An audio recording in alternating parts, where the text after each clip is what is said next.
Hello বন্ধুরা, তোমরা সবাই কেমন আছো? আশা করি ভালো আছো। আমিও খুব ভালো আছি। তো সকাল সকাল ঘুম থেকে উঠে তো দেখো সব কাজ করে স্নান করে মেয়ে আর আমি দেখো সাজুগুজু করে নিয়েছি। আর আমি যে জুয়েলারিটা পরে আছি এটা আমাদের কারখানার জুয়েলারি। আমাদের কারখানায় জুয়েলারি তৈরি হয়। তো আমাদের কেমন লাগছে তোমরা বলো। আর এদিকে দেখো সকালবেলা উঠে আমি ব্যাগ গুছিয়ে নিয়েছিলাম।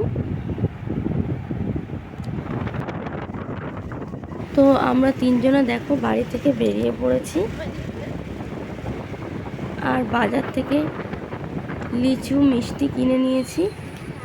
আগের দিনও কিছু ফল কিনেছি। আর এই জামাই ষষ্ঠী আসলে এত ফলের দাম কি বলবো। তো দেখো আমরা চলে এসেছি।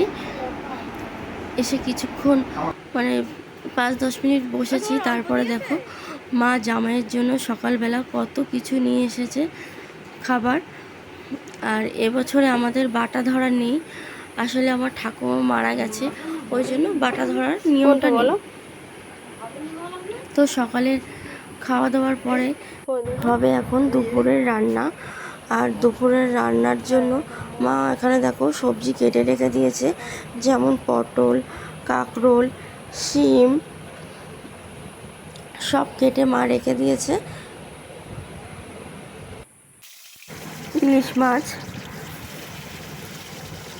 আম, আরও অনেক কিছু হবে, মাংস, রুই মাছ, পাঁপড়, অনেক কিছুই হবে। তো এদিকে দেখো আমি পটলগুলো ভেজে নিচ্ছি। আর এদিকে ইলিশ মাছে তেল ঝাল করব। তো তেল ঝালের জন্য এখানে দেখো ইলিশ মাছে লঙ্কা, সর্ষের তেল, লবণ, হলুদ দিয়ে একসাথে মাখিয়ে নিয়ে জল দিয়েছি। এটা জ্বালিয়ে জ্বালিয়ে তেল ঝাল করা হবে ইলিশ মাছে। আর এটা খেতে কিন্তু খুব টেস্টি হয়। আর এদিকে দেখো মা ভাত বসিয়ে দিয়েছে। তো দেখো দুপুরের রান্না আমাদের কমপ্লিট হয়ে গেছে।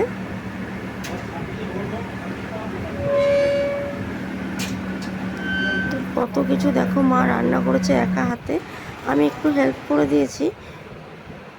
তো এখন দেখো মা সাজিয়ে গুছিয়ে জামাইকে খেতে দিয়েছে।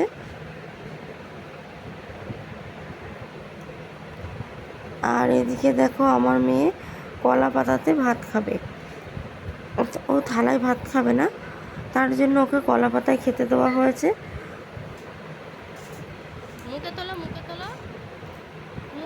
তো তোমাদের যদি ভিডিওটা ভালো লাগে তাহলে লাইক, কমেন্ট, শেয়ার করবে।